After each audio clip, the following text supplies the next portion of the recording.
I don't think I have ever read about a scarier human being. I don't even think you can refer to this person as a human being. He's the most terrifying creature to ever walk the earth. Jamie Osuna, the man with 1,000 faces. Jamie was born and raised in Bakersfield, California. He had one of the absolute worst childhoods. Jamie's mom was only 19 years old when she had him. Her name is Michelle. I don't really like that one bit. Dad's name is unknown, but he was 21 at the time when Jamie was born. Michelle and the I hate saying my name. Michelle and the dad's relationship was so toxic. The dad was so terrible to Michelle. She was constantly abused both mentally and physically. They do eventually end up getting a divorce. Michelle meets another man named Jeff. She ends up marrying him, moves in with him, bringing along Jamie and his half-brother. From the beginning, Jeff is cold to the kids. He has no interest in being a father figure to anyone. He ends up being horrible and abusive, and when I say horrible, do not take that lightly. When Jamie was a baby, Jeff pushes Jamie out of a moving vehicle in his car seat because he lost his temper. Later on, as Jamie starts to grow up, we discover that he actually did suffer brain damage from getting pushed out of a car. Even though it wasn't visible and you couldn't see it, he did have brain damage. The older brother moves out. Jamie stays living with Michelle and Jeff, and eventually Michelle and Jeff have their own children. Get this, Jeff was a good father to his own children, but he hated Jamie. He was normal to his children, but he would starve Jamie. He would lock him out of the house. He would hit him. Jeff would be absolutely cruel to Jamie just because he didn't like him, and Michelle never stood up for Jamie. At one point, Jeff actually does get charged for some of the things that he does to Jamie, but he's only held by authorities for a few days and then he goes right back home. When Jamie is 12, he has only ever dealt with hate and betrayal his entire life. Ever since before he was born, that is all he has ever been surrounded with. He doesn't know any different, but he ends up moving in with his grandparents. When Jamie's 15 years old, he goes to juvie for stabbing a guy. During his time in juvie, Jeff dies from a heart attack and Jamie is released from juvie at 19 years old. In December 2008, Jamie goes to a house party and that is where he meets his future wife. I couldn't find her name. I don't think she wants her name out there, so we're just gonna call her Sarah. Sarah is a 37-year-old single mom. She's throwing a house party for her 16-year-old son. Jamie attended. That's where they met. At the party, Jamie,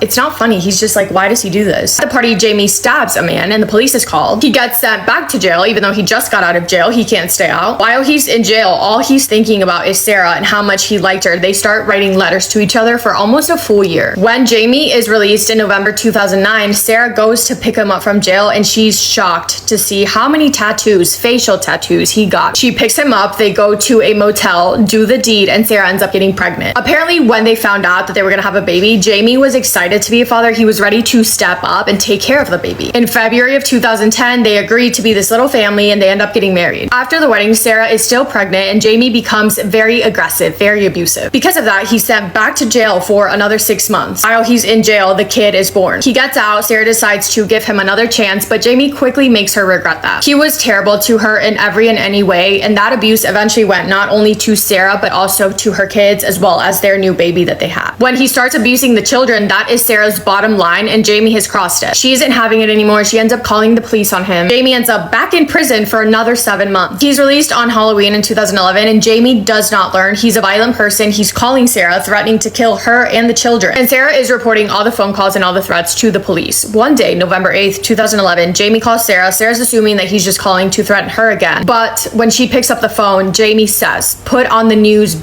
I just killed a woman at the Morocco motel." Sarah immediately calls the police, and guess what they did? Absolutely not. It wasn't until 5 days later when a worker at the motel discovers the dead body of 37-year-old Yvette Peña. Yvette was a loving mother of 6. She was adored by so many people, leaving so many people absolutely heartbroken. Autopsy revealed that she had blunt force injuries, sharp force injuries, and she was strangled. Investigators have said it was the worst crime scene some of them have ever seen. The details of it all have not yet been released because it was so horrendous. The cops are called. They soon figure out that Jamie Osuna was responsible for this murder, so the cops are now looking for him, but they're having a really hard time finding him. It took 5 days to find him. They eventually do arrest him. Jamie denies that it was him, but he is charged, so he's awaiting trial, and during that time, he gets more facial tattoos. While he is awaiting trial, he's still doing everything that he can to harass Sarah. He wanted to ruin her life. He would send her letters written in blood. She once got a letter with a smashed up dead rat inside. Jamie would also send letters to people on the outside to try and get Sarah killed. He's awaiting trial for the murder for 5 years, and during that time, there's a lot of hearings and a lot of time spent in court still. Yvette's family was at those hearings, and Jamie was so creepy. He would sit there smiling and waving at them like, ugh, just haunting them and taunting them. It was horrible. They finally set a trial date. 3 days before the trial, Jamie agrees to do an interview with a journalist, and this interview is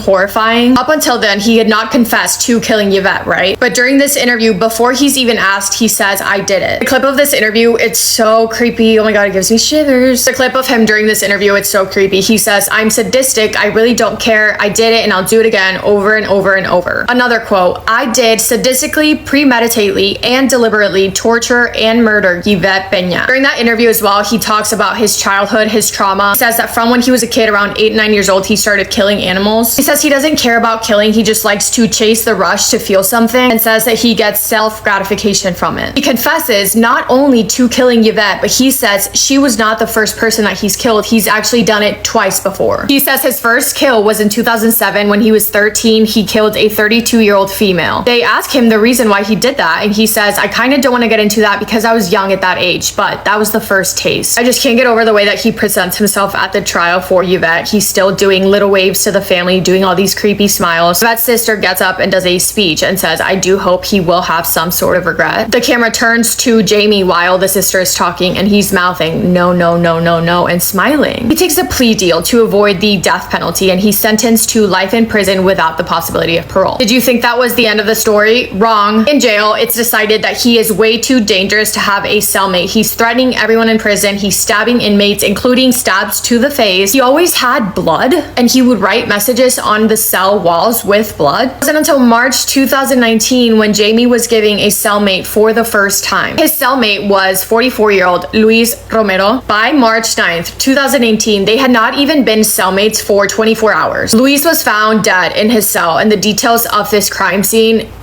this is a warning. In the cell, Jamie is covered in blood. He somehow got a hold of a he made a makeshift knife. He used that to attack Luis. He cut off his fingers. He cut out his eyes. He removed part of his ribs, cut out one of his lungs, decapitated Luis, and then carved the Joker smile onto his face. Like, yeah. When they were found, there was blood all over, obviously. Jamie was sitting there with body parts all around him, and he was wearing a necklace made out of Luis's body parts. On the cell wall, it was written in blood, ha ha ha, and then, I am the man with 1,000 faces. Jamie also asked to be given photos of the crime scene, and thankfully, the judge denied. That is the story of Jamie Osuna. I told you he was literally the scariest person to ever live. Let me know what you guys think in the comments. It's so horrifying, but I love you all so much.